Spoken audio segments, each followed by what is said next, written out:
Buenas tardes. Esta grabación forma parte del curso de análisis matricial de estructuras de sexto semestre de la Facultad de Ingeniería Civil.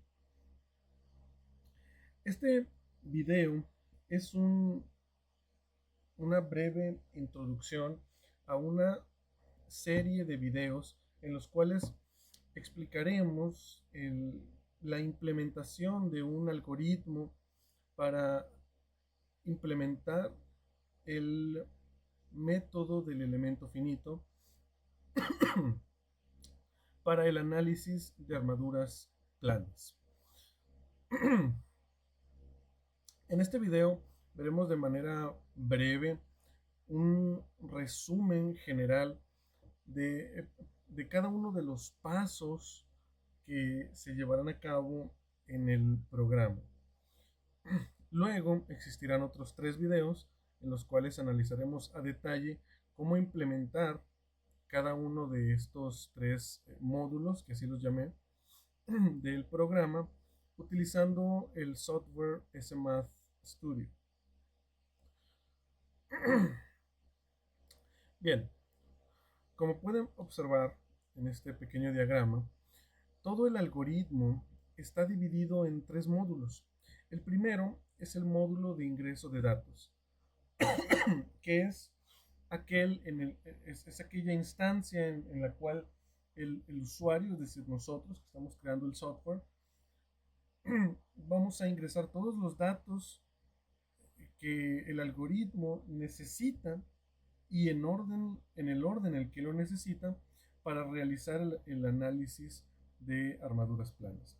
Luego está el módulo de cálculo numérico, que es donde se llevan a cabo gran parte de los cálculos de la implementación de la metodología del método del elemento finito para llevar a cabo el cálculo de los desplazamientos en cada nodo de la estructura, es decir, los grados de libertad, como ya vimos en clase. Y finalmente, un tercer módulo que lo llamé módulo de análisis estructural. A mí me parece adecuado este nombre, a pesar de que llamamos análisis estructural a todo el procedimiento.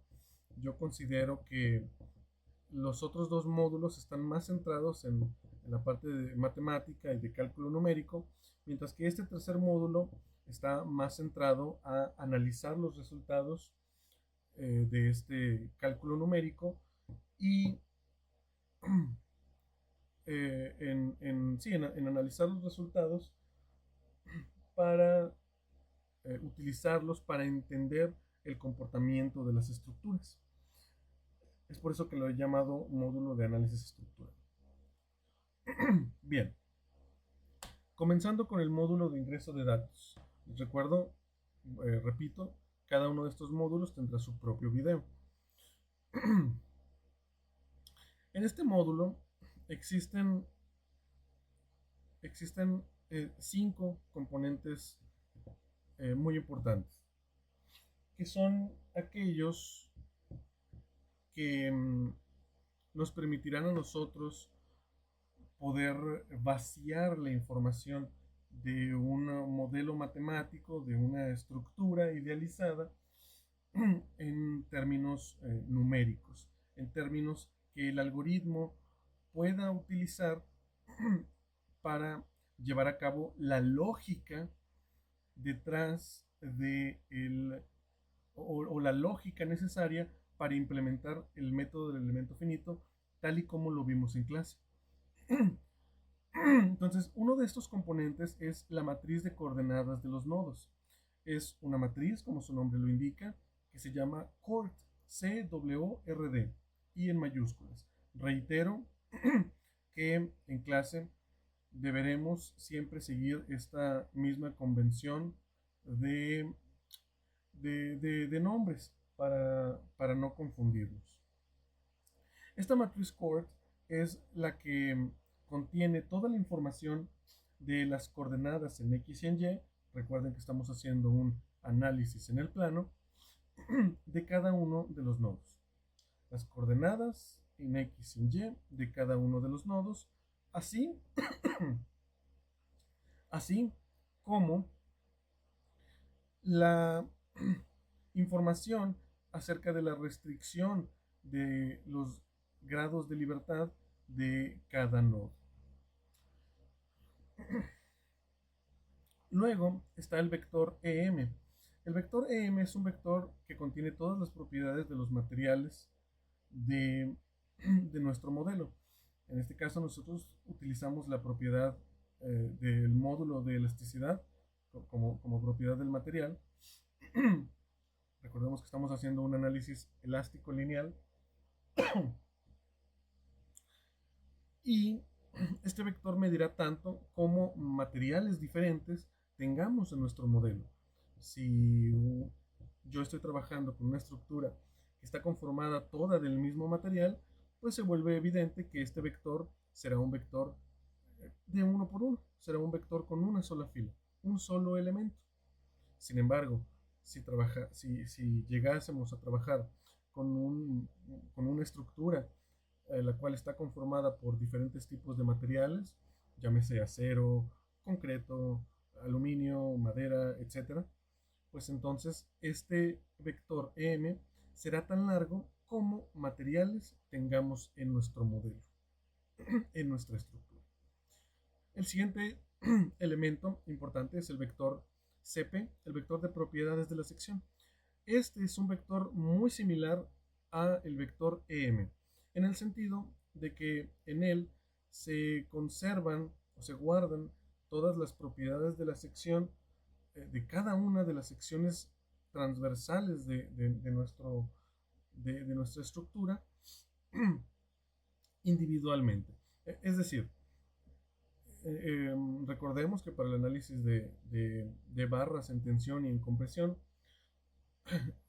la propiedad de la sección que nos es de interés para realizar nuestro análisis es el área de la sección transversal.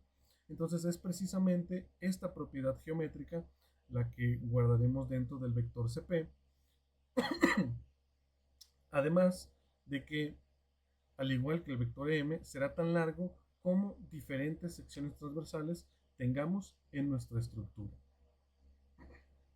Luego está la matriz Connect, la matriz de conectividad entre todos los elementos, que convenientemente la hemos denominado matriz Connect, con doble N. Esta matriz contiene toda la información de cómo los elementos se conectan entre ellos, o mejor dicho, contiene la información de la dirección que tiene cada uno de los elementos relativos a los nodos que ya hemos definido en la matriz CORD. Recordemos que ya tenemos la información de las coordenadas de los nodos en la matriz CORD. Ahora haremos uso de esa matriz para poder definir la dirección de cada uno de los elementos finitos en nuestra malla.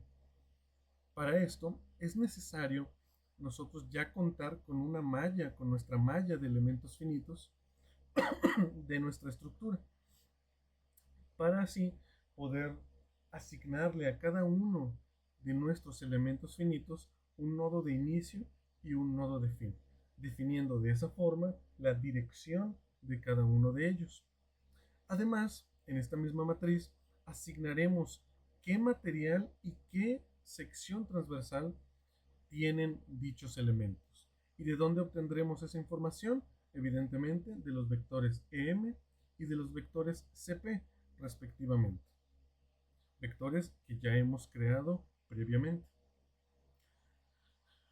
Finalmente, lo que nos resta definir en este módulo es la matriz PN. La matriz de cargas nodales. Nos falta definir qué cargas actúan sobre nuestra estructura. En esta matriz será tan larga o tendrá tantas filas como nodos tengan carga. Y en ella vendrá la información de qué nodo es aquel que está siendo sometido a una carga puntual. Y además está la información de la magnitud en la dirección X y la magnitud en la dirección Y de dicha carga que actúa sobre dicho nodo.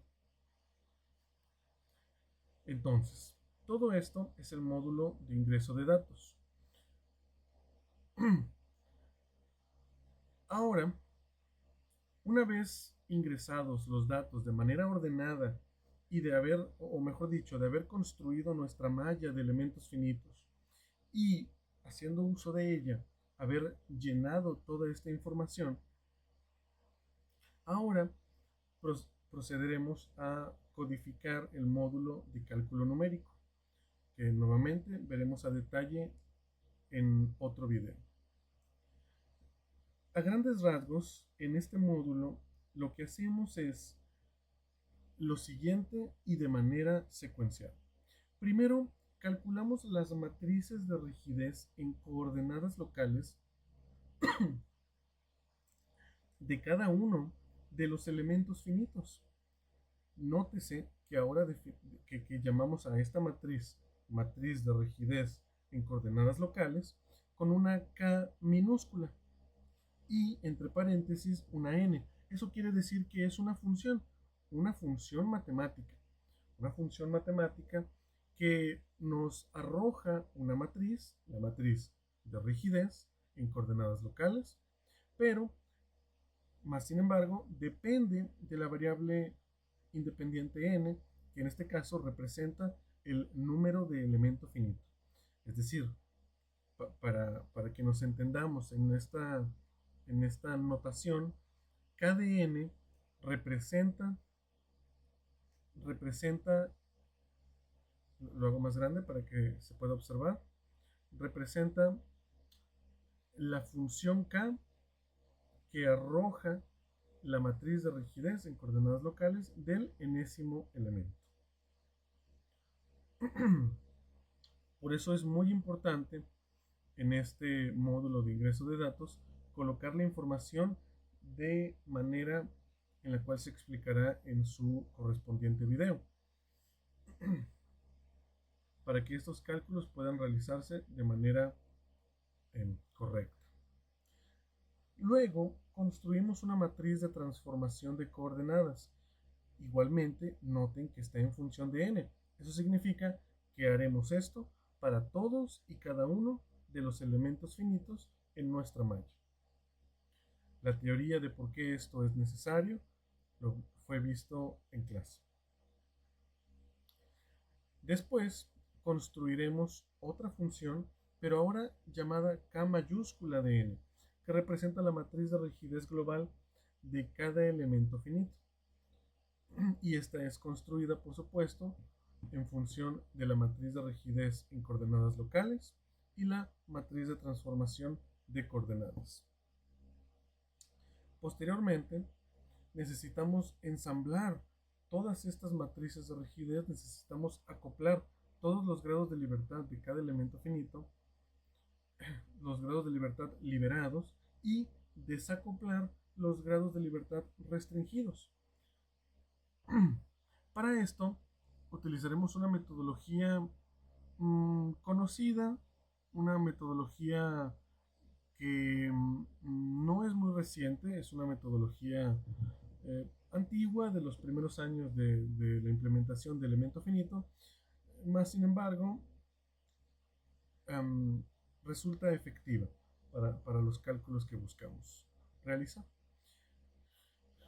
Y esa metodología es por medio de crear matrices de códigos de cada uno de los elementos finitos. Esas matrices de código tienen la información de el aporte que tiene cada una de las matrices de rigidez hacia la matriz de rigidez global de la estructura. O si lo quieren ver de otra manera, nos dice la locación o el lugar en donde cada matriz de rigidez de cada elemento debe de ser insertado dentro de la matriz de rigidez de toda la estructura.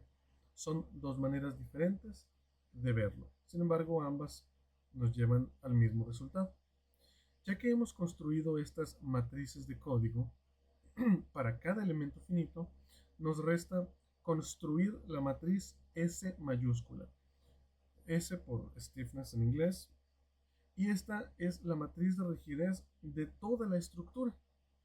Finalmente, construimos un vector f de n, o mejor dicho, f sub n, que es el vector de fuerzas nodales en coordenadas globales que actúan sobre todos y cada uno de estos de los nodos, o mejor dicho, de los grados de libertad de nuestra estructura.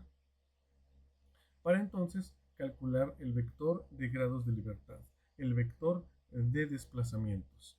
Calculamos los grados de libertad de nuestra malla que, según el modelo matemático de donde hemos formulado el método del elemento finito, nos representan el desplazamiento, tanto en X como en Y, de cada nodo. Una vez finalizado el módulo de cálculo numérico, procedemos al módulo de análisis estructural. Este módulo contiene el siguiente postproceso de la información. Una vez teniendo la información de los grados de libertad de toda la estructura en coordenadas globales, es posible crear el vector v de n, que es un vector de desplazamientos en coordenadas globales de cada elemento finito.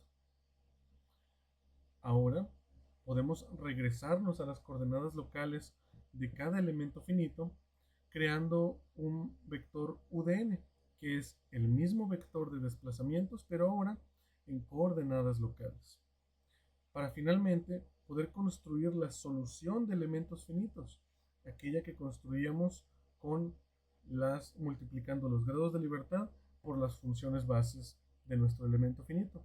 Nótese que depende tanto de x como de n.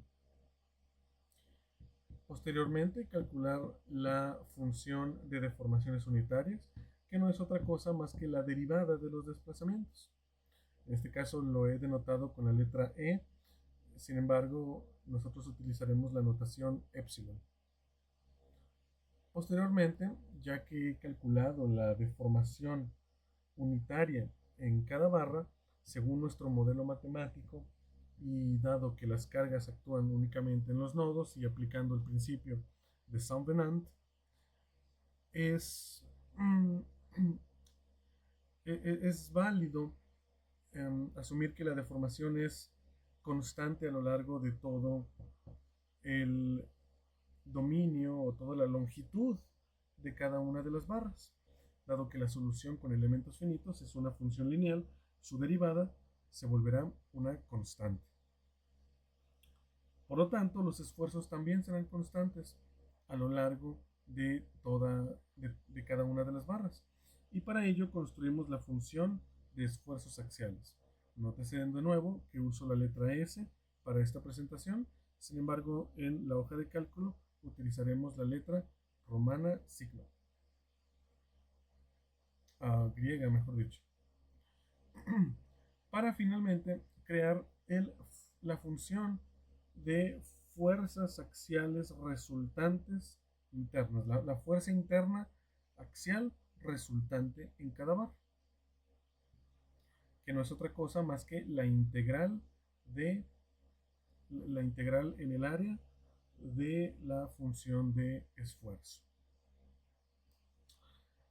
Entonces, a grandes rasgos, este es nuestro código, este es la estructura general de nuestro algoritmo, de nuestro programa de análisis de armaduras planas por medio del método del elemento finito. Entonces nos vemos en los correspondientes videos de cada uno de los módulos.